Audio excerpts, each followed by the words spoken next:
Okay, so good morning, everyone. We hope everyone had rested well from a full schedule yesterday. So again, we would like to thank everyone who participated in the forum yesterday, day 1, with President Massa and Cindy McCain of the World Food Program both giving a call for stronger partnerships on food system transformation.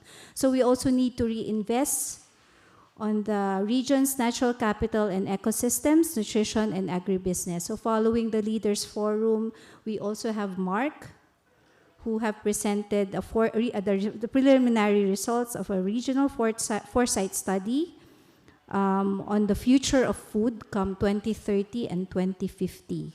So ADB Director General Bruno Carrasco also led the discussions yesterday on lessons from policy changes, the need to promote and maximize the gains from the climate-food-nature nexus, while highlighting that not everything is about financing and that we would need extensive consultation and coordination with key stakeholders, especially the indigenous people.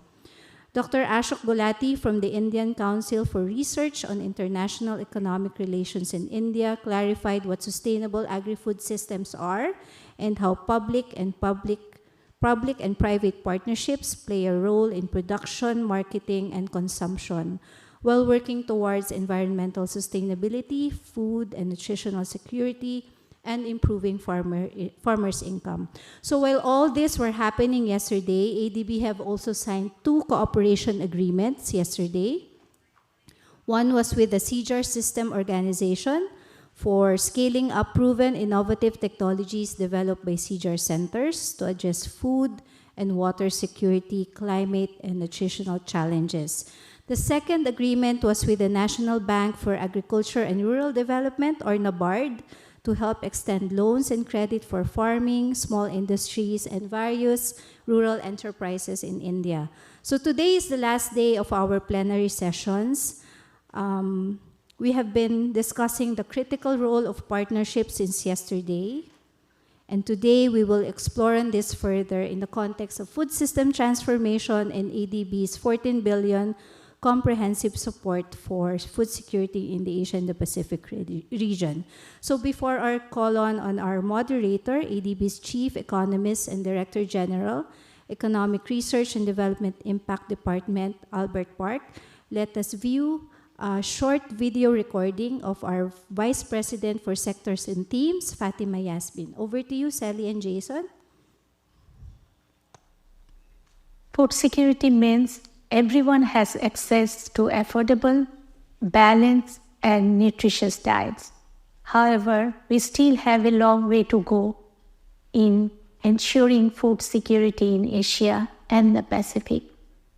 Our region is home to the highest number of people in the world experiencing acute food insecurity, 3 times higher than before COVID-19.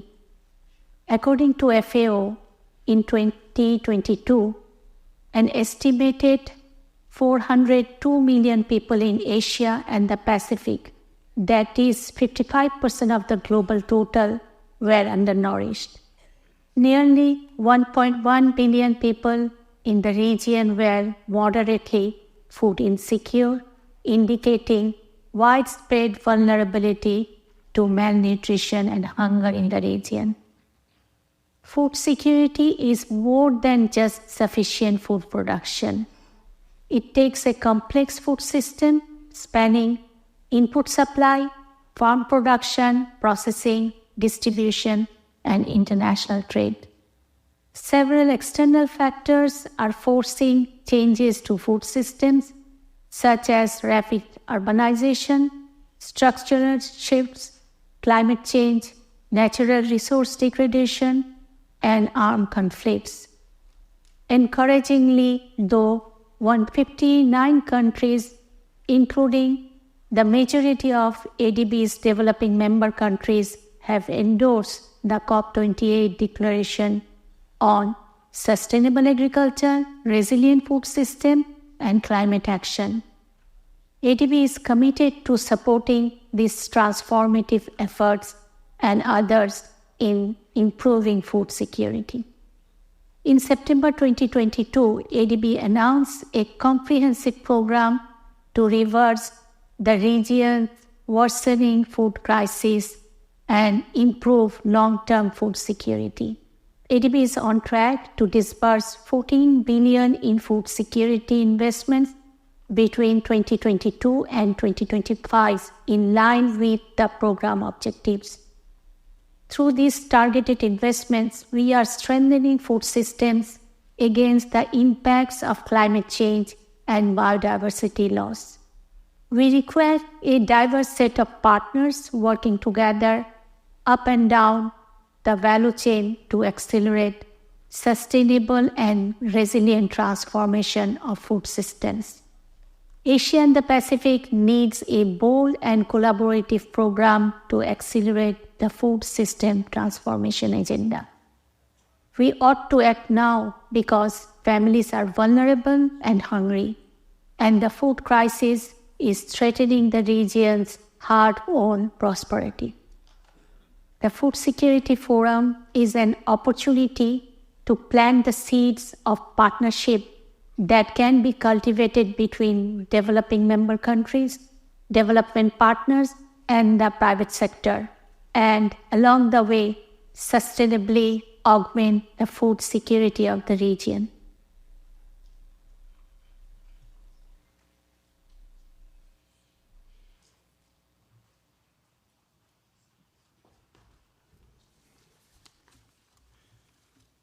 Good morning, everyone, and welcome to Session 4, which is on strengthening partnerships for food systems transformation in Asia and the Pacific. My name is Albert Park. I'm the Chief Economist and Director General of the Economic Research and Development Impact Department here at ADB.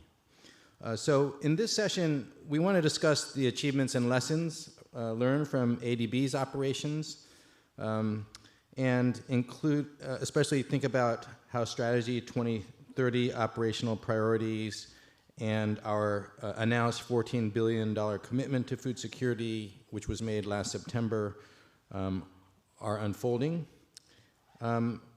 We also want to, in particular, discuss the takeaways from the IFI Global Forum for Food Systems Transformation, which occurred recently and was really reflected a new collaboration among IFIs to address the challenges of food systems transformation in Asia and the Pacific. So the way we're going to structure the session this morning is we're going to have a presentation first, kind of a joint presentation by James Cato and Qingfeng Zhang, which are, again, drawing lessons and takeaways from the International Financial Institution Global Forum. James Cato is the director of the Office of International Development Policy at the U.S. Department of Treasury, and Qingfeng Zhang is the senior director for Agricultural, Food, Nature, and Rural Development Sector Office at the Asian Development Bank. And after that, we'll have a panel discussion and time for a Q&A. So let me give the stage to James and then to Qingfeng for their presentation. Thank you.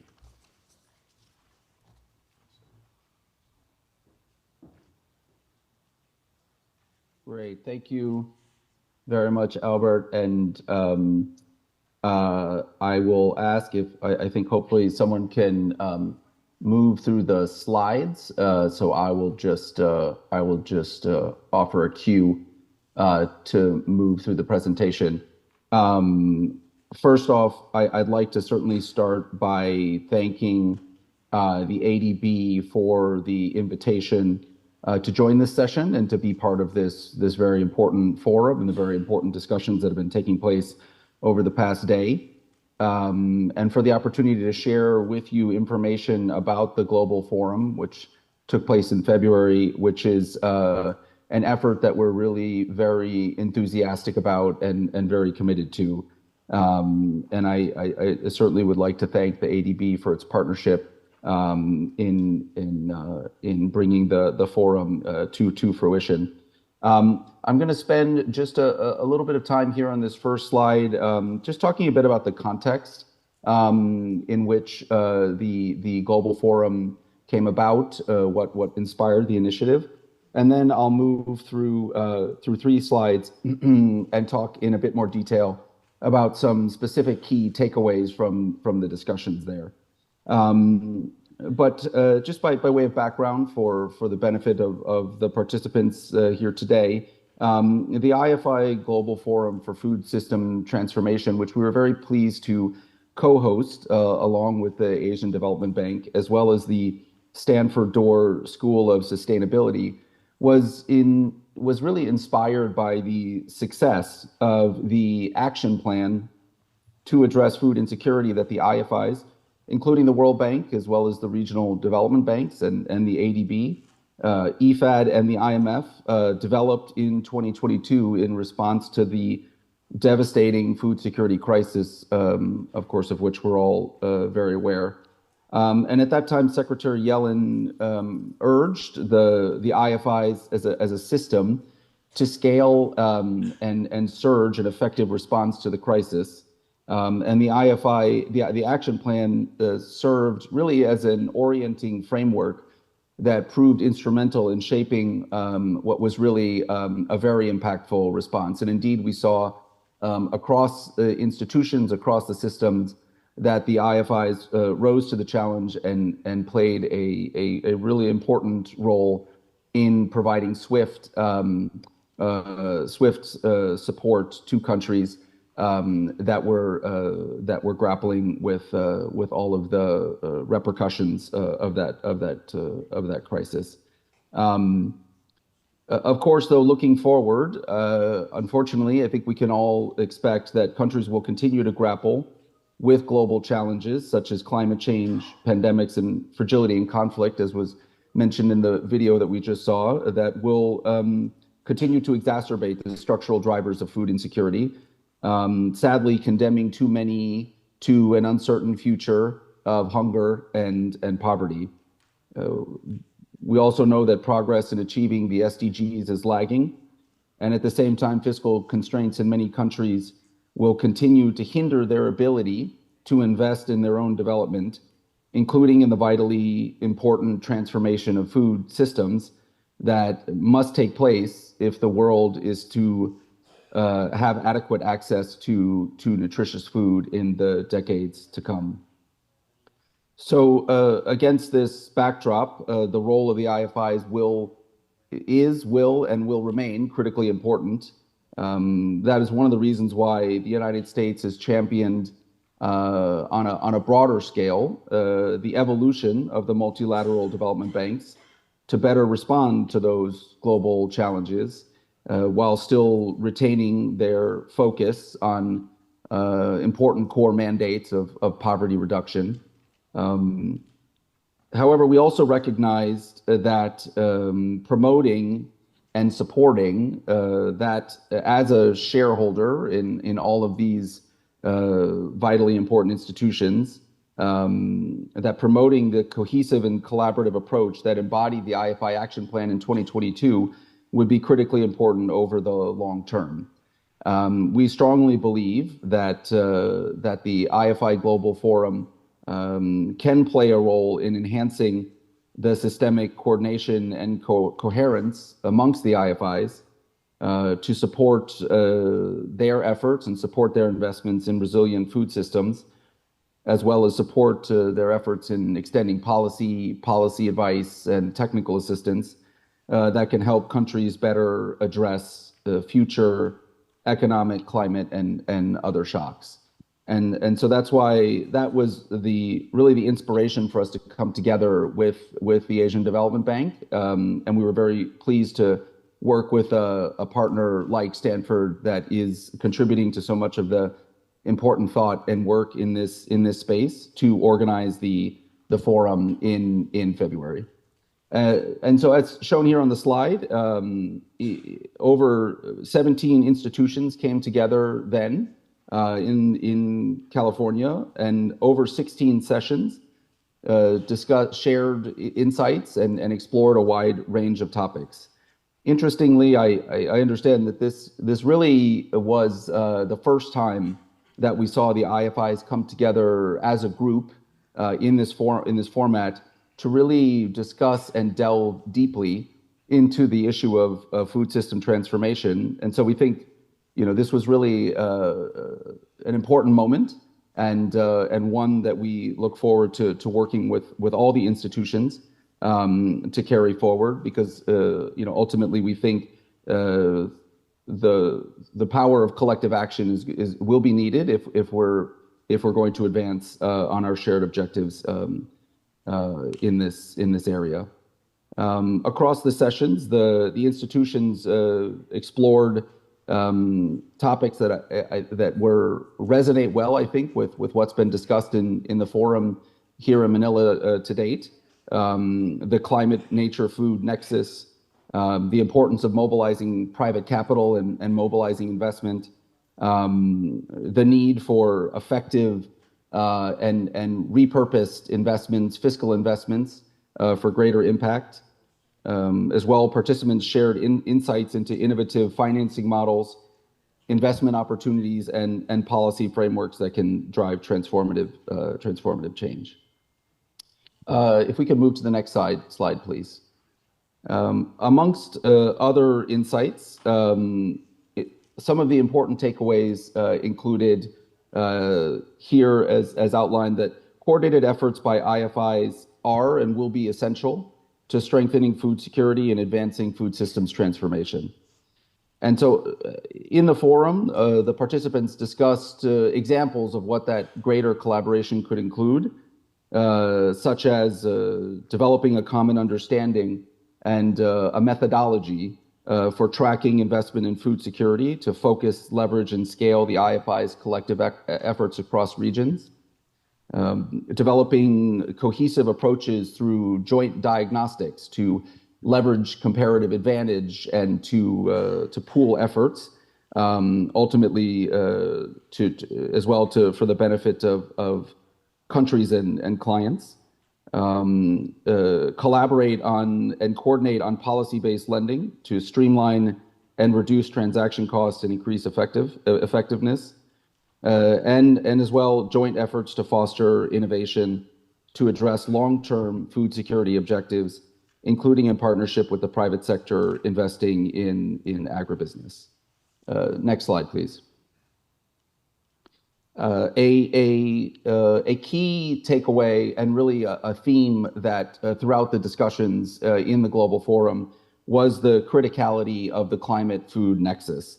And indeed, it is a key driver. It's a key determinant of food systems transformation and really underscores the importance of an integrated approach.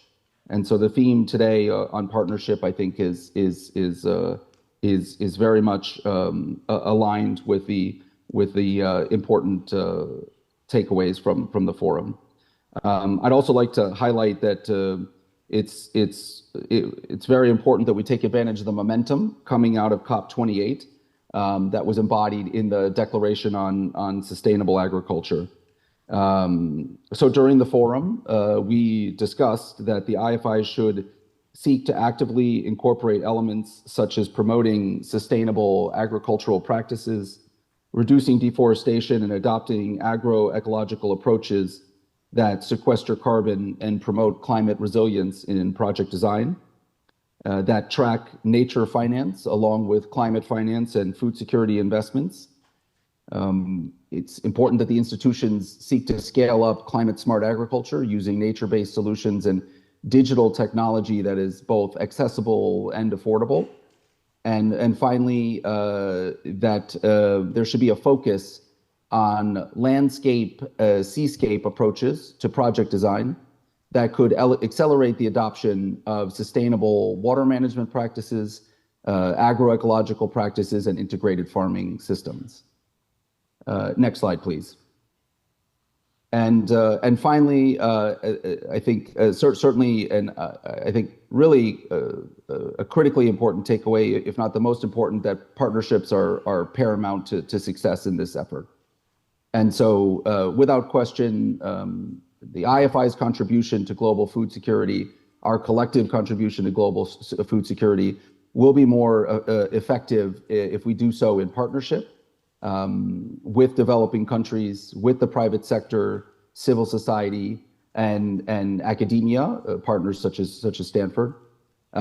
These partnerships will contribute to capacity building by leveraging the strengths of different entities, will help empower stakeholders with the skills and knowledge needed for sustainable and resilient food production, and allow us to pool our shared resources.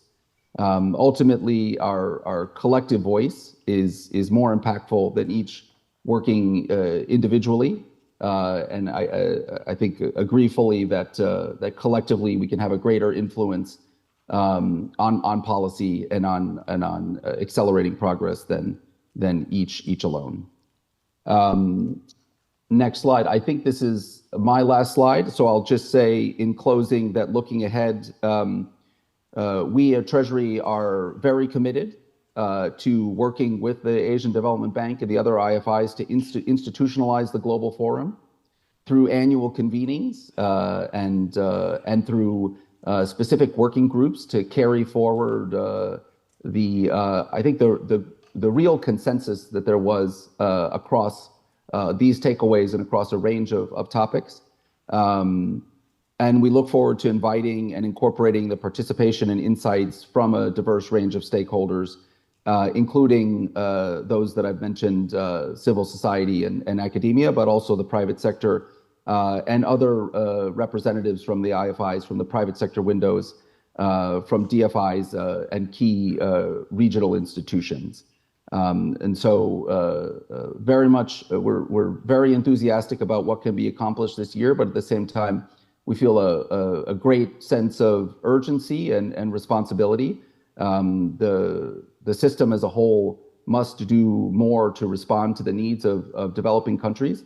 And we feel that the IFI Global Forum is going to be an important vehicle and an important tool in helping us collectively accomplish that.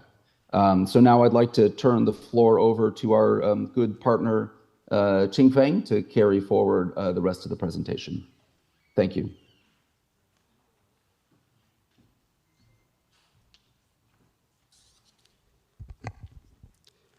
Thank you so much, Jane. Again, IDB was very honored to join forces with the U.S. Treasury, Stanford University. We host the first Global Forum on food system transformation. During this first Global Forum in Stanford, I also have the opportunity to report the progress of this IDB's $14 billion US dollars commitment, which we announced in September 2022. Again, as President Massa and also the President Friedman and many of our senior leaders already presented, we are now on the right track to deliver our commitment to this $14 billion US dollars. And then during the forum, I of course compare notes with the other IFIs. I also share this three takeaway during the process. Number one is as a part of the short-term responses, in addition to those emergency responses to like the Afghanistan, Myanmar, we got the good support from the WFP, FAO to extend the support. Two important instrument also important.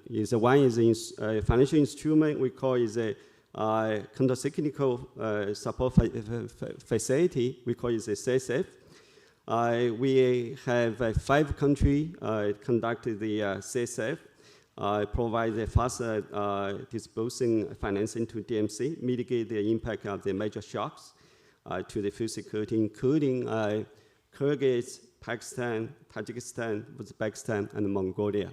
Those sg-afnr very timely to address the short-term crisis. Second, the private sector play very important role in the process. Again, under the new operating model, we have the one important unit, agribusiness unit, and the PSOD support. Food security, the director is report to me and also report to the DG.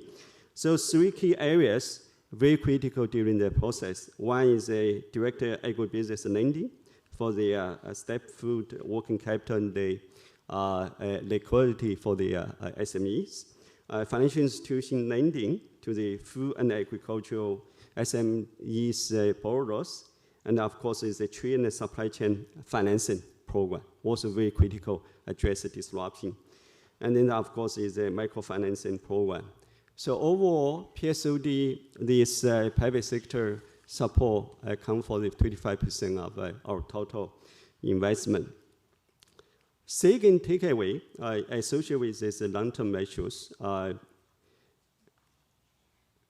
number one is we diversify our lending modality from the expanded the original project lending modality to the sector development program and also the process lending modality. One of the good examples is in 2023, IDB, we delivered $500 million in Philippines for the policy lending, focused on the rice sector reform. This a new instrument, very timely, to conduct the necessary reform, and but more importantly, to stabilize the rice market. Of course, right now we still are facing challenges. We need to continue. Second, example is SDP. We call it a sector development program. IDB support the Georgia efforts to enhance the policies for sustainable water resources management, including efficiency of the water use and also the financial sustainability irrigation systems. Those are the new modalities that combine policy instruments and also the lending, project lending modality. The third key intervention is that we adopted the landscape approach for food system transformation. Good example is we introduced high quality farming along the Yale River, $250 million. Of course, along our Yangtze River framework approach, we also invest closes $1 billion on agricultural non-pond source approaching, and also the natural capital investment in the last 2 years. The third take, through the process, of course, many of the colleagues already know, with this new operating model, IDB, we established the new sector office called agricultural, food, natural, and rural development. Basically, we are consolidating one of the exports in this area, including sovereign and also the private sector under one roof. So we can create the critical mass to address the issues, and same time, we are also can meet the urgent needs from our government. The next slide. So look forward, of course, in the Stanford, we also talking about, our IFI facing the demand from the COP28 Declaration, Sustainable Agricultural Resilient Food System, and also the climate actions. 159 countries signed the declaration. We need to go forward. In Asia Pacific, two things very critical. We are 50% of all and the large population live in Asia. But at the same time, this region also is facing a triple crisis: degradation of the ecosystem, impact from the climate change, but more importantly, the increased risk of the food insecurity. And then the COP28, basically to say we need to scale our investment in the adaptation. But at the same time, when we say agricultural food system suffering from the climate change, biodiversity degradation, we also say there exists the hidden cost of agricultural food system. Agricultural food system also can be very important part of the solutions. Come to the next slide.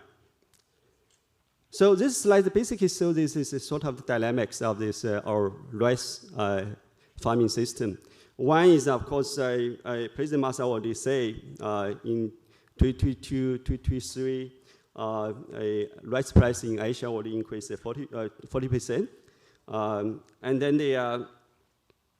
Now the problem is rice is a double threat. Rice price increase, but we will continue to support the rice productions. We also probably, if the farming practice is not sustainable, also contribute to ecosystem degradation, but more importantly, contribute to the GHG emission.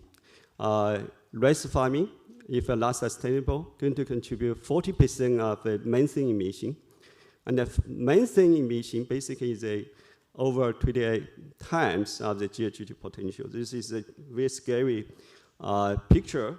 So again, according to the Food System Economics Commission report, environmental costs of our existing food system come for the $3 trillion each year. But if we have the chance to transform this food system towards the healthy and also the biodiversity positive, we can result in about $5 trillion and to the $10 trillion benefits. So in this way, the urgency to transform the food system is so important. So this is one of the key things we also discussed in the IFI Forum. Come to the next slide. This is my last slide. So of course, IFI, after the IFI Forum, each of us is talking about 2025 beyond, talking about the next 5 years, what to do. From the IDBN, we think this is a 6 component, super important. I think we are, one of us agree, this is sort of the 6 pathway to transform the food system. We quickly go through this 6 pathway. Of course, it also requires a partnership to work together for this 6 pathway. The first one, of course, is a short-term. The emergency responses mechanism is super important. And then again, as I say, is the CSF, and also the budget support, the catch transfer, and also working together with WFPFF, all of them very, very critical. This is the number 1. Number 2 is continue our policy intervention, particularly in the rice sector in this region. We need to develop the more transparent and also reliable agricultural market. Only this way we can have the more resilient agricultural value chain and also empower agribusiness become more efficient, and also we have a way to distribute the food. This third component, we're talking about adopting a value chain approach to transform the food system. Again, because of the fragmentation, sometimes we only focus on the production, or is a sort of the distributor or the suppliers, the retailers, and so on and so forth. We need to have the more systematic way involve all of the stakeholders from the farm to fork and cover all activities related to the producing, consuming food. Only that way we can address also the food waste. Of course, our intervention can involve the transformation of the efficient utilization of the inputs, including seeds, fertilizer, and also the covering both the farm products and also final food products as well. And support activities can include extension services, research and development, technical education, logistics, marketing, and also the finance. The fourth component, very critical, also associated with our forum, is the chemical lateral access. Is how we repurpose the agricultural subsidy, and then we can create the new incentive to shift the government support to their lateral positive infrastructure.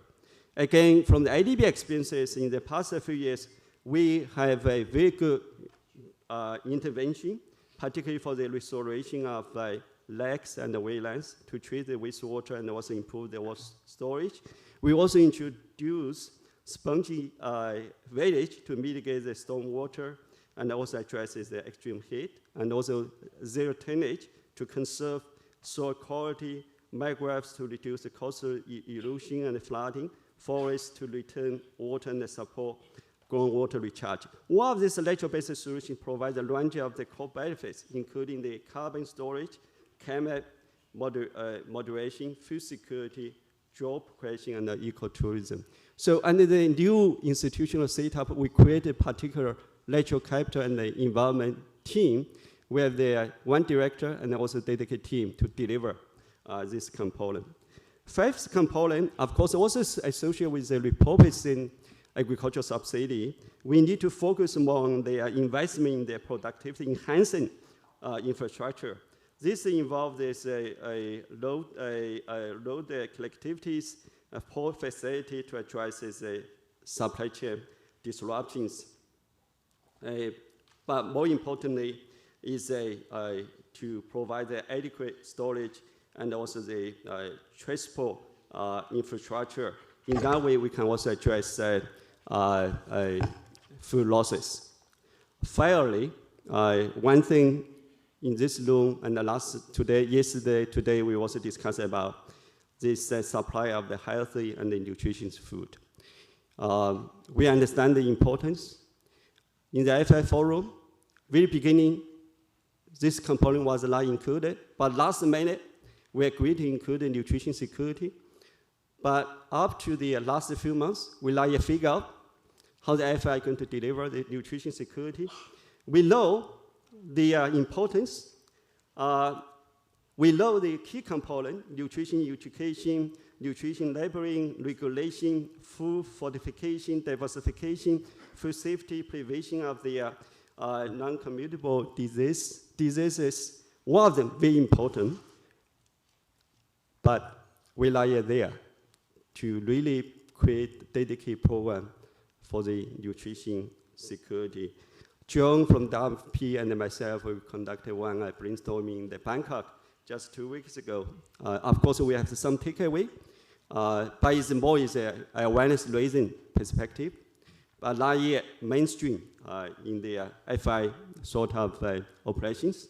From the IDB end, of course, we created a cost sector working group on the nutrition security, including the agricultural, health, education, finance. One of the key people in the same roof.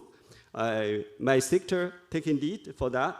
But again, will really require strong partnership, working together with one of the key stakeholders in this room. Can scale up and also design the dedicated program on the nutrition security. Let me just pause here. Albert, over to you. Thank you so much.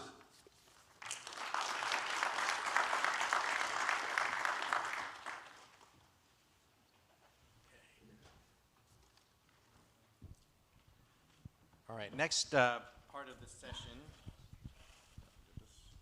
will be a panel discussion. And we have a very distinguished panel of representatives from different partner organizations. As I announce your name, please come up to the stage. The first panelist is Ivan Pinto, who is the Director General of the International Rice Research Institute. Next, we have Purvi Mehta, the Senior Advisor, Global Growth and Opportunities, Bill and Melinda Gates Foundation. Rihanna Raza, Regional Director for the Asia and the Pacific Division of IFAD, International Food and Agricultural Development. John Eilief, Regional Director for Asia Pacific at the World Food Program. Animesh Srivastava, the lead agricultural economist for Agriculture and Food Global Practice, East Asia and Pacific region of the World Bank. And Adama Toure, who is the program manager for Global Agriculture and Food Security Program at the World Bank, who's joining us online. Okay, so let me start with some questions for our panelists, and then please be thinking in the audience of questions that you may want to raise, either in response to the presentation that was just made or the comments made by the panelists. So, Ivan, let me start with you. Given the importance of rice to Asia and the Pacific, and we know rice prices have reached historic highs recently, what is Erie's approach to making rice production more climate resilient, And what are your current research priorities and associated programs that can support food system transformation? Thank you very much. I'd like to express my appreciation for the invitation to be here and to share my perspectives on the question. I just want to remind you that, the International Rice Research Institute focuses on rice, but it is a member of the sg-afnr, which covers a whole host of different commodities. But in relation to rice, it currently feeds 4 billion people on the planet. That's 56% of the world's population. There are 144 million farming families, which make up 25% of the world's farmers, 10% of the total crop to land. We heard over the past day, 35% of the total world irrigation is used in crop farming, and about a third of the greenhouse gas emissions are created through agriculture. But the rice crop itself has an annual value of $206 billion. We work essentially through producing tools and solutions through a flagship approach, which is that we take an integrated approach to combining research and development and innovation with understanding what is in demand in the market and what populations and consumers are looking at, both from a climate-smart perspective and a nutrition perspective.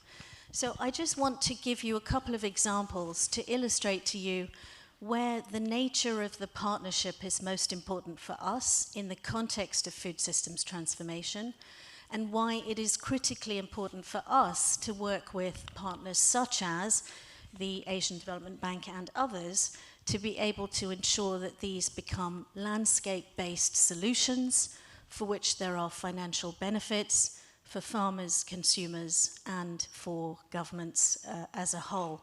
So here are a couple of examples that I just want to share with you in terms of climate resilient farming and nutrition. So there are 2 or 3 things I just want to highlight for you that IRRI is involved in producing.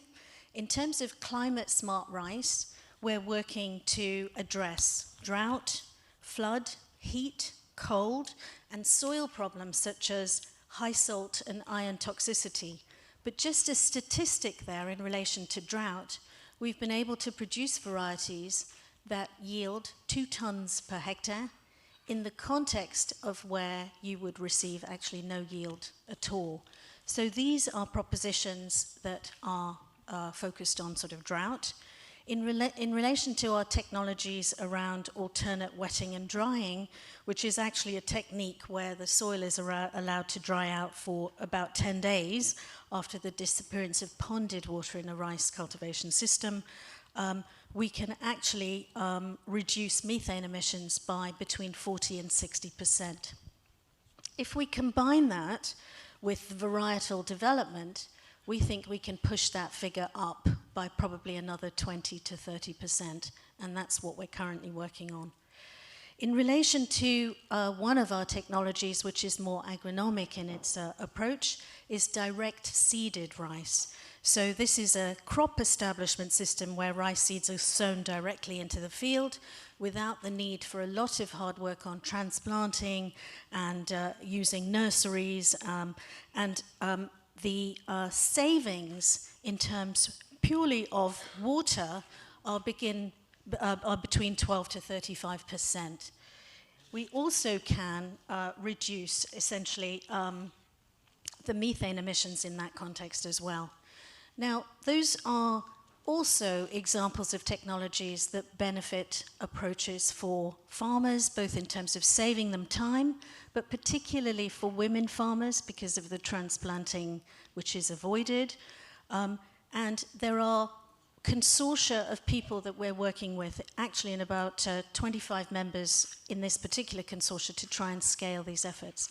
Now, where these particular technologies start to meet the needs of organizations like the Asian Development Bank are to understand what are the impacts of these technologies at a landscape level, and how can those technologies begin to incentivize financial returns for farmers in the context of nature positive options, and who are the players involved in those. So those are some of the very important relationships we're looking for. In relation to nutrition, we are really keen to ensure that not only do we have climate resilient materials to feed the population, but that actually they are increasingly nutritious. And so IRI are working on a number of elements. I want to give you a couple of examples. We're working on low glycemic index rice. So you will know that widely cultivated rice varieties have quite high glycemic indexes, from somewhere between 70 to 92 GI statistics, and these elevate blood sugar levels. So actually, in the context of a region where non-communicable diseases like diabetes is high, opportunities for low GI rice are very good. We have developed 2 varieties. We have the opportunity also to reduce the growing time of these varieties. So the knock-on effect of that is that we can provide farmers with alternatives to burning of straw, essentially, because of the timing of the crop. So in addition to low GI, we have also rice varieties that have a very high % protein content, up to about 16%, which in real terms is about 500% over milled rice as a comparator. And in terms of impacts, if we take a country like Bangladesh, for example, 30 to 40% of the protein intake currently is received through crops such as rice, which is quite surprising. In addition to high protein levels, we have high iron and zinc rice. We know that these are extremely important in terms of undernutrition. And in July 2021, you may be aware that indeed the Philippines became the first country to approve golden rice for commercial propagation. In relation to what we look for in relation to nutrition is then to also work with partners around the efficacy of this work, again, at a population level. So those are the kinds of partnerships we are looking for in terms of being able to enhance food systems transformation in its broadest sense. Thank you. Great. Thanks, Iman. I'm going to follow up with another question about the Sustainable Rice Platform, which IRI has been collaborating on. Can you comment on how successful this multi-stakeholder alliance has been and what lessons we might draw for partnerships that can improve sustainable agriculture? Yeah, thank you for that question. That's a fascinating question because the Sustainable Rice Platform was originally convened in 2011 by the International Rice Research Institute and UNEP. Actually, it's now an independent organization, and in 2015, it introduced the first voluntary standard and performance indicators for sustainable rice farming. They collectively now work with more than 100 members in 20 countries in Asia, Africa, Europe, and the Americas, and they have reached more than 150,000 farmers. Now, in addition to the Sustainable Rice Platform, organizations such as IRI and indeed the sg-afnr work with a whole range of different consortia. So I just wanted to introduce that in relation to the technology I mentioned, direct seeded rice, we have a consortium that is across Asia and Africa, particularly in enhancing that South-South collaboration, but also to develop the uptake of that material. We have a hybrid rice development consortium that is dealing with germplasm exchange and information sharing and licensing. All of these consortia have very close relationships with the member countries in the region and beyond. We're also part of a network for accelerated rice varieties for impact, which is a public-private partnership, so we're engaging with private sector to hasten the development, promotion, uptake, distribution, and pricing for volatile markets for farmers. We also have an initiative called Seeds Without Borders, which is a seed policy agreement where the distribution of these modern rice varieties can happen in both South and Southeast Asia and indeed the Pacific. And as part of the sg-afnr system, we have a global initiative which is about the exchange of germplasm both from Latin America, Africa, and Asia to benefit all 3 regions. And yesterday, I'm delighted to say that as part of the sg-afnr, we did sign a collaborative agreement with the Asian Development Bank to take some of these, the benefits of these networks into your network too. Thank you. Thank you, and it's very exciting to hear about all of. It's very exciting to hear about all of the technological opportunities to produce more rice and more nutritious rice. Okay, let me turn to Purvi. So promoting diversified and nutritious diets, improving access to nutritious foods, and supporting local food systems is a key aspect of food system transformation. Maybe you can say a bit about what you've learned at the Gates Foundation about from your activities in this space and your vision, Gates Foundation vision kind of going forward.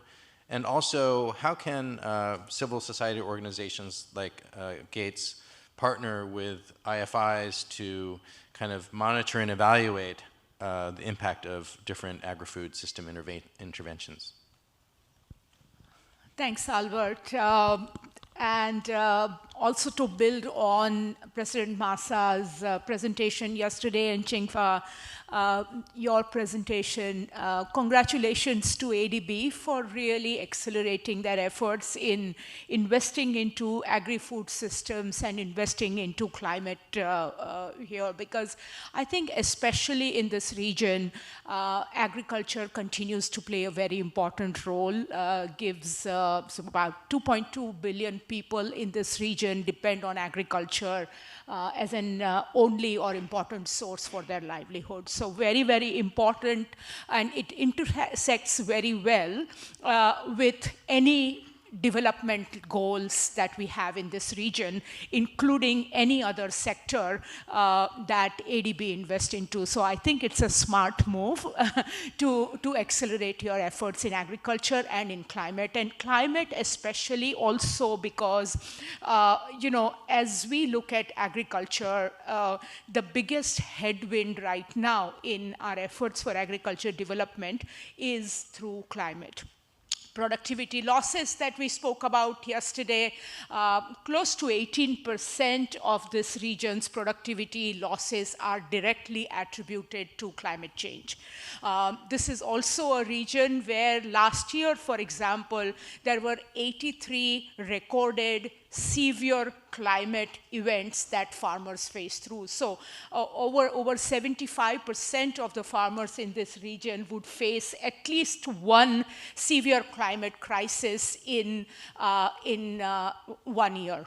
And so all that translates into big production losses, big productivity losses, and to profitability losses, right? About 23% profitability losses as we count right now are attributed to that. And all that, Albert, to your question, sort of translates into the big question that Shangan yesterday was raising on affordability and access to food, which also means big impact on nutrition. So ironically, this region also is the largest producer of food, but at the same time hosts the world's largest number of malnutrient people. And among the malnutrient Asians, the largest number also happen to be people who are dependent on farming. So it's a very, very ironic situation. So investing into agriculture, investing into its biggest headwind, climate, and investing into nutrition are extremely important and are the areas where all of us need to combine. There are a large number of lessons that one learns from our experiences working on nutrition and working on this kind of cross-cutting issues, right? And Albert, to your question as to how we prioritize, for us, in fact, Ivan, one of the first investments that the Gates Foundation made in this region was on abiotic stress-tolerant rice varieties, right? So we have been investing into climate for a very long time, but we created a dedicated climate adaptation portfolio, which was launched 2 years ago at COP, which is at the moment Environment, the world's largest private climate fund. But it is mainly to sort of focus on climate adaptation. It is mainly to focus on smallholder farming system. And it is also mainly to focus on us as a small foundation playing a catalytic role with a large number of organizations that are here, sg-afnr being one of our very, very important partners, right? I want to, Albert, focus on probably 4 large points to remind us of how these investments should move forward.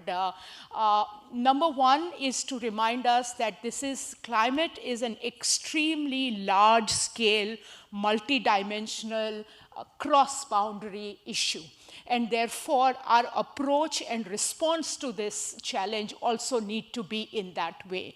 A small sector by sector, country by country, project by project approach in climate will not really work. I really like the use of the word in the previous presentation, the landscape. I would say, yes, landscape and landslide approach as well to this, because we will have to have very large transformative programmatic approach to addressing this issue. So I feel that exclusive efforts will not translate into anything very large for this kind of an inclusive large-scale program. So I think number 1 is a need for a very, very large-scale programs rather than project-by-project approach. That's one thing. The second thing I wanted to remind is climate is not just an ecological challenge, it is also an economic opportunity.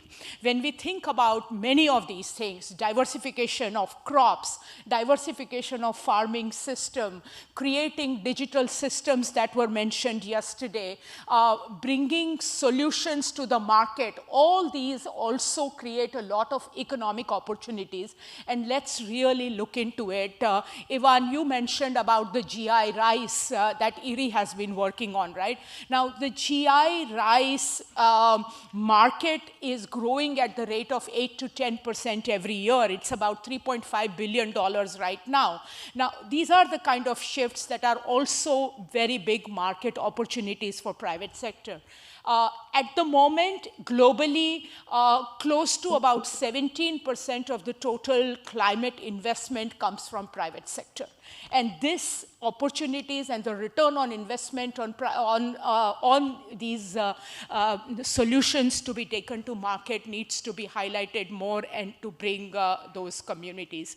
The third thing I wanted to mention is not every news about climate is bad news. If one looks at the world climate financing scenario, in last 3 years, 80% of the new money that has come into agriculture globally has been in the space of climate. So there has been a lot of momentum. The other good news also is for people like us who have worked on nutrition earlier, we constantly used to complain that nutrition is an unfelt need. It is an unfelt need in many countries still, right? But climate, interestingly, is actually not so much an unfelt need now. There are over 86 countries who have national adaptation plans. There are countries who have NDCs. So I think we've really diagnosed the problem very well. The countries are very cognizant of it. What now is required is to come with concrete solutions and extend these solutions to countries. So I think the efforts that we make as community now should really shift from just diagnosing the problem to really bringing in those solutions. And there's where, institutes like sg-afnr, ADB also can play a very important role. So at the end, I would like to say that what is very important together is to sort of leverage this momentum, create a right direction for this momentum so it goes towards the sectors which have highest return on investments, including agriculture and smallholding farming system. That's going to be very important, and combine our efforts in financing and solving this problem. So my pet sentence to say is blended finance and bundled solutions. Great. Thank you very much. Let me turn to Rihanna. Smallholders and SMEs that form the bulk of the agri-food sector often struggle to access finance. So can you talk about how IFIs can be incentivized to provide more credit enhancements to facilitate the availability of capital for this group? Thank you, Albert. And it's a good follow-on from Purvi's question on looking at, I think you said 17% of climate finance comes from the private sector. I mean, I think we know that smallholder farmers and micro and small enterprises really struggle in accessing finance to sort of scale up their productivity in the sector. Besides the sort of traditional market failures that sort of play a role here, I think our agenda on food system transformation adds another layer of complexity and risk for private sector actors to come in to the space.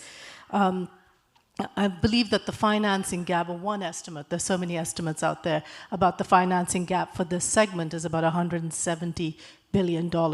And the annual investment for smallholder farmers mixed from formal, informal, and private is about $50 billion a year for smallholder farmers. And you know, the food system transformation agenda, I think, adds more risk. It creates another layer of market failure because we're looking at business models which are untested. We're looking at adopting technology in low productivity sectors, and we're looking at financing non-cash flow investments and sort of preserving nature. So all these things make it a very tricky space, I think, to attract private investment. I think across the MBDs and the IFIs, there is a strong commitment to blending finance, to de-risk these investments. I think our mandates are evolving that way, and we are being pushed to do that. I don't think we're trying. I don't think we're doing it incredibly well still, and I think there's clearly a lot more that we need to do, particularly in line with the broader agenda that we have and the challenges we face. I can talk a little bit about what IFAD is trying to do in terms of how it tries to blend its investment to attract private sector and financing generally to riskier investments. So out-based incentives, basically using financial incentives or facility to encourage lending to segments that lenders find unprofitable in the short term, but may pay a dividend in the long term. Another thing that we are doing is risk mitigation. So developing a risk absorbing facility, such as a system of partial credits, guaranteed credits, which can lead lenders to explore riskier investments. Of course, there's direct funding, where we're providing concessional funding to lenders so they can lower their rates of required, or their required rates of return. And that's probably the easiest one that we do. And of course, there's advisory and technical support, where we're advising on risk management, as well as on new technologies and digital tools to de-risk investment. I think a big part of IFAD's agenda it's been leading the agricultural cluster on public development banks, because there's an opportunity here. We feel there's $5 trillion worth of money that is available in public development banks that can be leveraged for food systems transformation. And I think the MDBs and the IFIs have a big role here to play in order to encourage those investments to more appropriate investments in sustainable and green agriculture. Obviously, MDBs have huge advantages. They have local knowledge. They know the local customer base. They can connect to the key economic actors within national boundaries. And they have also access to local currency, which also can facilitate. So we believe that this is a very strong possible partner, and we are already playing a role there, as I said, in reading the agricultural clusters on the MTBs on this path. Generally, I think, things that we really need to do is really retooling the risk function. There are huge information asymmetries that complicate risk assessment, and I think IFIs can do a lot in sort of building systems, building digital technology, building data around that front. Thank you. Great. I'm going to move on to John. Thanks a lot. John, what role can institutions like World Food Program play in supporting long-term objectives of transforming food systems? Can you visualize WFP's strong network within our developing member countries partnering with IFIs to deliver development support? Thanks, thanks so much, Albert, and very nice to be here. I think what's encouraging coming out of this forum is the consensus that we need to look and think differently at food systems if we're going to find success in transforming them. There is a desperate need to look beyond production. Food security is not food sovereignty, it's certainly not grain self-sufficiency. And so I like Jin Feng's framework for food system transformation because it brings in so much more. If we're going to bring change, then we need to look at, to a much greater degree, along the entire food system. Not just at production then, but at post-harvest handling, at food waste, reducing that, at transformation, at market linkages, and at transportation. We need to look at how we deliver sustainable sources of income for farmers, particularly women farmers in this region, while reducing our carbon footprint and anticipating the climate impacts. We need to look very much more at the affordability, the demand for, and the supply of nutritious foods to promote healthier diets and create a more healthy population that then contributes to the economic growth of these countries. And we need to look at leveraging different financing streams for governments to take better decisions to balance short, medium-term and long-term investments. So Jin Feng, thanks for the framework. It really helps us to think, I think, in a different way. So where do we fit in here, Albert? We're proud to be working across the region with governments on a range of initiatives and programs, helping slowly but surely to transform food systems, but in particular programs which deliver better nutrition, which we've identified as being one of the gap areas here. One of the things we provide firstly is data, evidence and analysis, which hopefully supports governments, communities and individuals in making better informed decisions. We do studies on the effects of climate on smallholder farmers and rural livelihoods. We look at the intersect between climate and population displacements. And our studies on household food security and nutrition look increasingly then at the impact of climate on those households. We work extensively on early warning systems, helping governments to better capture climate risks, foresee disasters, and forecast their impact. And we're working also extensively now in 13 countries in the region on understanding what a nutritious diet actually looks like. How much does it cost? And how many people are excluded from purchasing that diet, even if they knew what it was? So the affordability of the most healthy diet locally using locally available foods is something we've looked at quite extensively. Those studies also look then at what is needed to ensure that food systems can deliver those nutritious foods at a price point within reach of the poorest.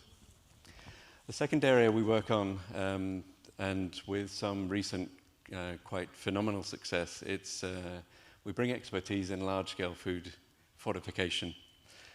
Food fortification, particularly fortification of staples, is a really sound foundational move as we attempt to meet the nutrition challenge. We broker private-public partnerships for large-scale rice fortification.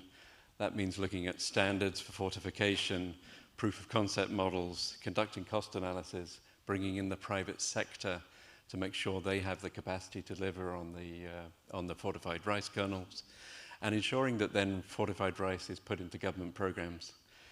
In India and Bangladesh alone, where this has really captured the imagination of the governments, fortified rice as a result of these initiatives is now being given to no fewer than 750 million people on a monthly basis.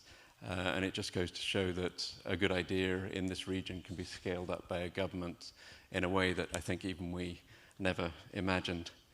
Evaluations on fortification, particularly fortification of staples, show that they can dramatically reduce the cost of a healthy diet. And this is another angle for us to look at. In the Philippines here, if you introduce fortified rice into the diets of the poor, it can reduce the cost of them meeting the minimum nutritional requirements by up to 20%. And that's a phenomenal gain. Another area we're working in is supply chain optimization. It's the core strength of WFP. This can both reduce dramatically costs, but also carbon emissions. In India, with the Indian Institute of Technology, we've developed an optimization model, which has now been taken by the Ministry of Food, has been taken national, and which stands to reduce the transport costs by 20% on the world's largest food-based safety net, the targeted public distribution system. The Indian Institute of Technology is currently trying to estimate the savings in carbon emissions, but they stand to be substantial as well. The fourth area we're quite active in, and here our partnership with ADB is critical and is growing, is in rural resilience, helping communities to adapt to climate change. Really looking at that last mile piece, working embedded in communities, and complementing very well the large infrastructure programs of the IFIs. And then finally, and it came up a lot yesterday, it's the expertise we bring in school meals programs. In this region, 180 million children are being fed every day in school. We're linking these programs to local smallholder farmers. So linking social protection to farming can create predictable streams of income and help smallholders to develop and improve their livelihoods. School meals programs create jobs also. And the return on investment is quite phenomenal when you look at the education gains, the nutrition gains, and the investment in local economies. For $1 invested, you return $7. I guess my final point, Albert, is the most important one, and it's a theme of this forum, and that's the need for partnerships and working together. Our analysis would be more powerful if we did it with others, and that's our ambition. And coming out of this forum, I think there is certainly an impetus to do that. The programs I've described are government-led, and the successes are very much joint successes of development partners, governments, and organizations like WFP. We're really proud to support the visionary governments in this region. And as I said earlier, in Asia, we have a phenomenal opportunity because governments are willing to take good ideas to scale. I really believe, and we're seeing it already, that we have an opportunity, all of us, to create the best practice, best global practice from this region to benefit other regions of the world. And we see that happening. What I think we just need, picking up on other speakers, is a much more coordinated and coherent action. An action that doesn't remain just at the policy level, but action that's coordinated and coherent at the community level, so that our 360 now holistic approach to transforming food systems is rolled out in communities simultaneously, not with one program starting today and another one coming in 5 years, but with all of us working together. Transforming food systems together as a collective will yield tremendous results in this region, and we can, by working together, create climate resilient food systems which support and change for the better the lives of millions of people across the region. That's our ambition, and let's go away from this conference with that in mind, not just in mind, but transforming our actions going forward. Thank you. Thank you, John. So let me turn to Animesh. Coordinated efforts by IFIs are really essential for strengthening food security and advancing food systems transformation. How do you think IFIs can develop a more cohesive approach to investments and policymaking, increasing their effectiveness and optimizing the impact of financial support, in particular drawing from the considerable experience now at the World Bank? Thank you, Albert. And Let me start by expressing my appreciation for this session that ADB is hosting. It's really important, and for the opportunity, of course, to participate. The theme of partnership and coordination has been very, very prominent throughout, and from the World Bank Group, that is really important for us. This is defining our engagement, as I'll explain in a moment. But let me just also reflect on, we heard from Vice President Yasmin, the issues, the concerns, the dire state that needs attention in terms of food and nutrition security in the region. It's also useful to remind ourselves that, and this is not for lack of sincere effort, countries in this region do regard food security as an important priority issue.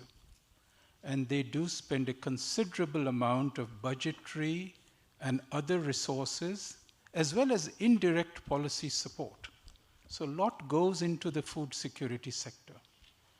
We as IFIs and other partners are also very active on this front. And yet, the results leave, we need to be able to do more. That was the message we heard in the morning. We need to be able to do more because food security still remains an issue of heightened political concern. Food prices are rising. Our food system is not stable in the sense of its environmental footprint, in what is happening to the production potential as a result of the mitigation and adaptation issues.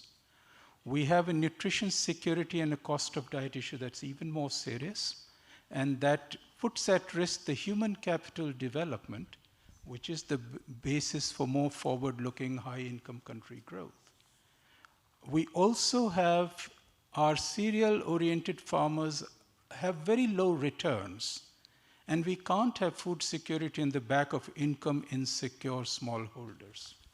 So there are a number of, and that's why I come to the theme of coordination. This is a big problem, and it needs all of us. So from the World Bank side, of course, food and nutrition security is a big area of investment for us. We have been active in this as many other players. And yet, we of late have been particularly focused on how we can raise our ambitions, scale, and impact. And among the approaches that we are considering very actively is what we call the multi-phase programmatic approach. It tries to take a deeper, longer-term view, a regional view of the problem. Not just country by country, as I said, around a theme. But what's more important, what I want to particularly dwell on, is at its core lies partnership and cooperation. What are the drivers there for the partnership and cooperation? First is the realization that, in a sense, we work through others. We work through enabling farmers, we work through enabling the private sector, we work with our client, with our government, national, sub-regional partners. So we need to raise our game in order to help their game to be raised. Once you take that simple fact on board, there's so much more need to collaborate. Because our outcome is very validated when a farmer is able to adopt a technology, when a value chain becomes less fragmented, when risk-taking is more possible, etc. So we need to raise our game to raise their game. That's number one. Number two, it's also that we are dealing with inherently complex problems. Ensuring food security is not just about production, or just enhancing production is not just about technologies, it's about incentive distortions. It's about capacity constraints. It's about gaps. It's about learning. It's about skills. It's about expectations that are also dependent on policy and institutional stances. And the third, again, that leaves us to absolutely be convinced that partnership is the effective way forward. And the third driver is the fact that it's not a one-off thing. We want to be in a process. It has to be a continuous ladder of improvement. That's what King Feng was saying in his presentation. Food system needs to continuously evolve. And as your presentation also showed, there are those lovely chart of 6 dimensions. So we need to work on all of that. So that's the kind of driver in our mind that places cooperation, partnership at the heart of this large, what we call the multi-phase programmatic effort, the MPA in our parlance. And we have, for now, if we're thinking about 5 pillars, let's say. Agronomy has to be clearly there, but that involves all the value chain from research, generation, adoption, to the incentive, finance, and other constraints. Think of water, which has an important role, from methane reduction, but not just that. To enable the sector to be diversified, we need to fundamentally change the structure of irrigation systems as well. We know that. Canal irrigation systems do not necessarily allow the kind of high-income diversification, and so forth. Whether it comes to value addition and value chain development, when it comes to use of climate finance, Purvi reminded us that in the last 3 years, the incremental 80% is climate. The concessional finance can be used, but we need a partnership. We need a partnership in developing the modalities, the measurements, the market instruments, and so forth. And finally, when it comes to capacity building, incentive alignment, and so forth. So that's why our MPA has at its core the vision of partnership. And we will be very active in trying to seek this at global level from partners who are interested to pursue in this region, at the regional level, at national level, at the local level. And finally, where does this all lead? It has to be it has to come out as learning and innovation. It's very simple in some sense. The growth model in agriculture needs to be transformed. We need to move from input and resource intensive agriculture to one where the returns are coming through TFP growth, the total factor productivity growth, and that is a proxy for technology and innovation, because you are getting more from less. And that is foundational. 1% growth in total factor productivity simply means you got the same output with 1% less resources. That is equivalent to saying you got 1% more income, or you became more competitive, or your cost of production fell. Cost of production is the same as the prices for consumers falling. And we know that's the core of food insecurity problem. Not physical availability of stocks, it's the affordability. So TFP-based growth, and the core of that is knowledge and innovation, and that straight away leads us to partnerships. Again, back to incentives, back to constraints, back to skills, institutions, so forth. So I'd like to just say that how nice it is to be part of this dialogue, and I'm really looking forward for the World Bank to be engaged in multiple partnerships at various levels in this important agenda. Thank you. Great. Thank you very much. And finally, our last panelist is coming in online, Adama Touré. Adama, you lead the Global Agricultural and Food Security Program based in the World Bank. I was wondering if you could provide also some lessons and insights based on the experience of your program, and maybe address some of the issues that are really relevant to food security, like nutrition security, the role of the private sector, and also how IFI coordination can work better. Thank you very much, Albert, and thank for the organizer for associating us with this very important gathering, which is a nice continuation of the discussion that we had early February, which James nicely summarized at the beginning of that discussion. And really would like also to thank the distinguished panelists for the thoughtful contributions, to the discussion. Let me bounce back on where Adimesh, put the finger on in terms of partnership, because this is what really GAFSP is doing, and the last year's show really the criticality of tying a hand together to overcome the toxic cycles of food crisis, which fuel a lot of other bads like malnutrition and even unrest, political unrest here and there, etc., etc. We've seen that happening, and we've seen also that the gains that were hardly won over the last decades in many of the countries actually are being wiped off because the world is not prepared for that. Yet we see that there are a lot of solutions, right? Indeed, and we have very great, distinctive competencies from all the agencies that are here today, from the CGIAR centers, the IFIs, the UN system, etc., etc. One beauty of GAFSP is that we are, tying hands of all these delivery system together through partnership, and I think that this is extremely important.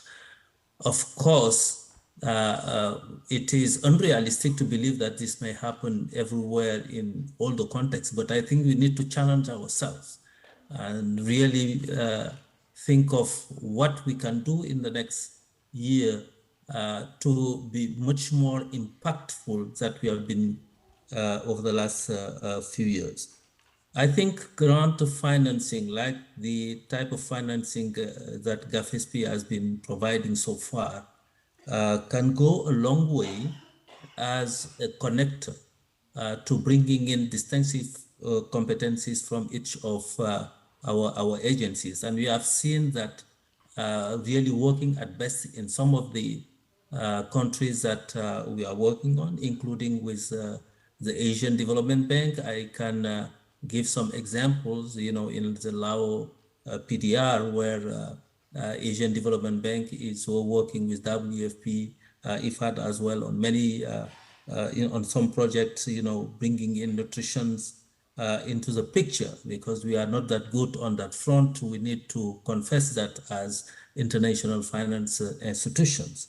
But I think there is solutions, and these solutions need now to go at scale. Animesh talked about, the MPAs, one of the estimates that indeed we use as GAFSP in West Africa to scale up some of the solutions, for example, and also enable some countries which otherwise would not be able to access even concessional financing to be in the broader picture, as part of this MPA, which are regional program. The FRSP is a the Food System Resilience Program, actually is working on several fronts in terms of early warning, climate smart agriculture, value chain development, through a menu of options that country can tap into in a very cohesive framework. And I think that this is what GAFSP can do, is connecting the dot. And one of my dreams is, how can we bring other IFIs into this kind of system? It could be the World Bank in West Africa, but Asian Development Bank in Asia, or another IFI like IFAD in other instances. Another element is also having a deliberative approach in really tackling the nexus between food, nature, climate, and gender. And I think that GAFSP also has been very successful in that front. So over the last 5 years, 100% of GAFSP portfolio is climate sensitive, and more than 70% of the portfolio is nutrition sensitive. 85% actually nutrition sensitive, with 35% of the financing going to activities that are directly linked to nutrition outcomes. And I think because not only it was possible to embed that in the GAFSP processing guidelines, but also fostering the partnership between, for example, WFP, where unparalleled, knowledge and skill, on that front, with IFIs like ADB and IFI, was some element of key success on that front. A third element is the private sector. I think that many of the speakers talked about that, from IFAD to WFP and ADB. And I think indeed this is where really we need to push the needle a little further. GAFSP has been very successful in leveraging private financing. The private sector window, for instance, has been able, for every dollar that we spend, to leverage $6.3 to finance activities in the food and nutrition security space, carrying along the smallholder farmers, cooperative, etc., through IFC sponsor. And we are broadening the scope through a new financing modality that the steering committee approved recently, which is a business investment track. GAFSP is a small program, but I think that this role of connecting the dot between the ISP could be extremely important in this particular juncture, because it allows each of the institutions, the global delivery mechanisms that actually we see an example in this panel with the UN system, with IFIs, can work together to crowded finance in a very credible way. We know how to work in harsh situations. We know how to engage with government. A lot of our partners in the private sector may not know, but they are very willing to partner to de-risk the environment and provide more financing to smallholder farmers, for instance. How are we going to do that? I think that this is where really we need to put our reflection together. GAFSP is ready to support that endeavor moving forward. So let me stop here, and would like again to thank you, and to thank also the distinguished panelists for the brilliant interventions. Thank you. Great, thank you so much.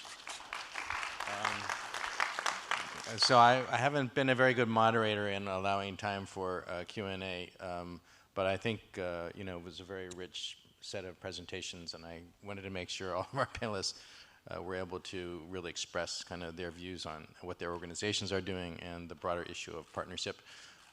Maybe we can steal a few minutes from the break and invite a couple of questions from the audience. One over here.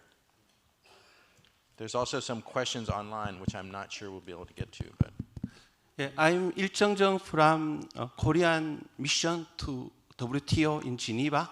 I have two questions. The first question goes to Ms. Yvonne Pinto.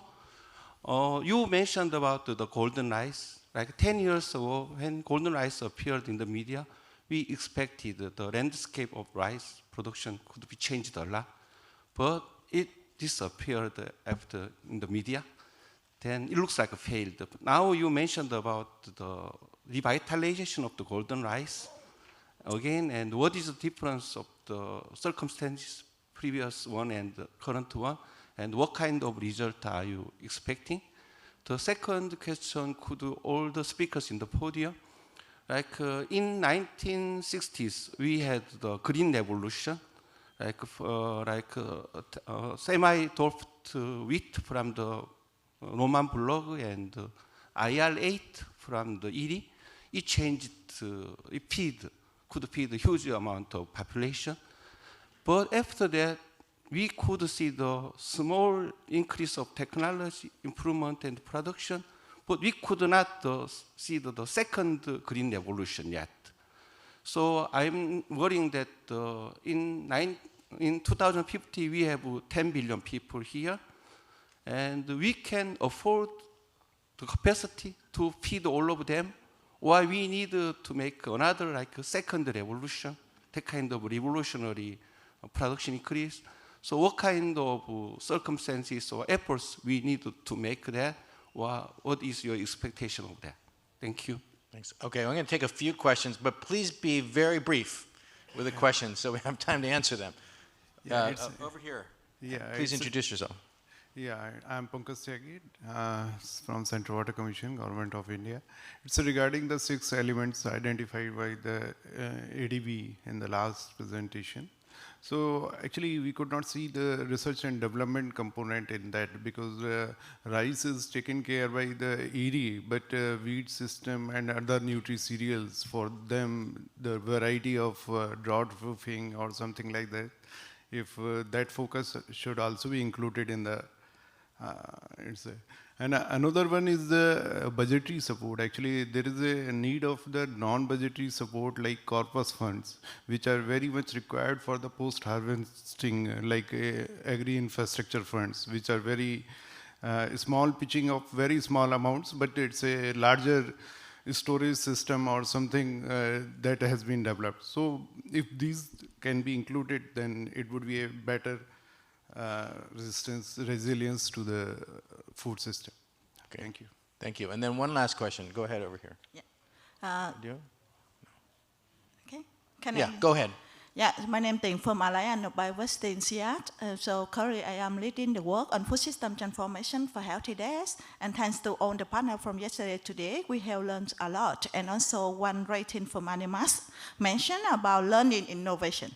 So it's important how we think beyond what we are doing in our expertise. We need a lot of efforts, not only from research, but also changing on the way we do investment and enabling environment from the policy making process. They need to sit together to understand what food system means in their context and where they are in food system and how they work together to minimize the trade-off, but also to maximize synergies by identifying leverage points. Can I ask you, from your expertise, your experience, the rating for Asia, what is your plan for next step to support the food system policy process that can play in not only a planning but also implementation level to bring the benefit to community? Thank you very much.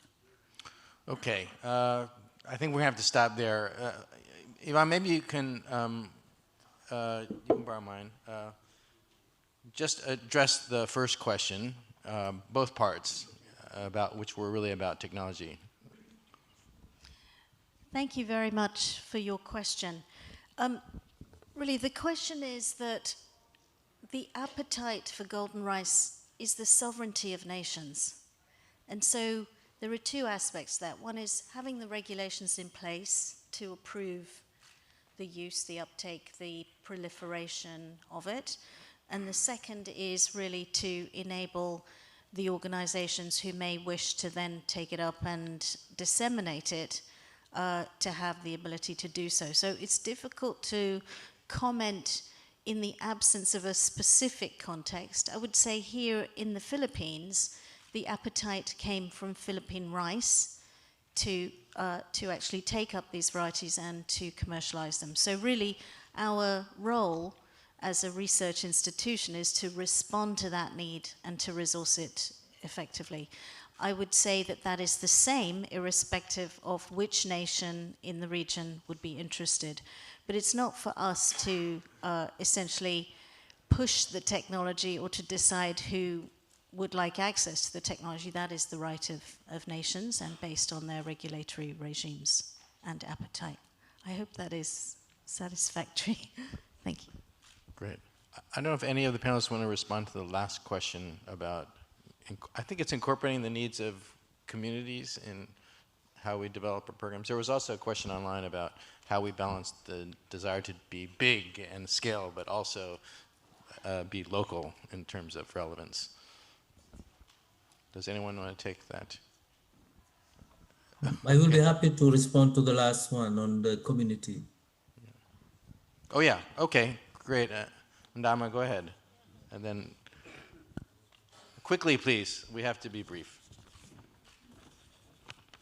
Yeah, Ndama? thank you. One element I wanted to indeed to touch upon is the importance of, working with smallholder farmers and communities as a steward of the nature as we transform the food system. They are definitely part of the solutions, And one element, one approach that we have in the GAFSP also is providing direct funding to producer organization. And what we have noticed, through this funding, which is channeled through the supervising entities, the IFIs, which are partnering with the FSP or the UN system like WFP or FAO, is that an overwhelming share of the proposal from the communities, from the farmers' organization, are on agroecology actually. And I think that these need to be scaled up indeed. Thank you. Great, thanks. Rihanna, did you want to comment briefly? And then we're going to close. I just wanted to say that actually at IFAD, our mandate is to work with smallholder farmers, and that's really how we deliver most of our investments. And it's very much through, a big part of it is working with farmer organizations, but also through just working directly with communities, working with indigenous people, and as well as working through sort of social safety nets and transfers to the most vulnerable communities. Thank you. Great. So let me conclude by just saying one sentence in wrap up, and that is, I think what we've learned from these great presentations in this session is that this food system transformation is complex. It has so many components, from production to distribution, consumption, nutrition, finance, innovation. But at the same time, they're all related to each other. And different organizations are kind of focusing on different aspects of this larger complex problem. And so the words partnership, cooperation, and coordination keep coming up as a way to optimize so we can all keep up with what each other are doing, but also make sure we're working together to address the challenges ahead. So with that, let me please give a round of applause to our great panelists.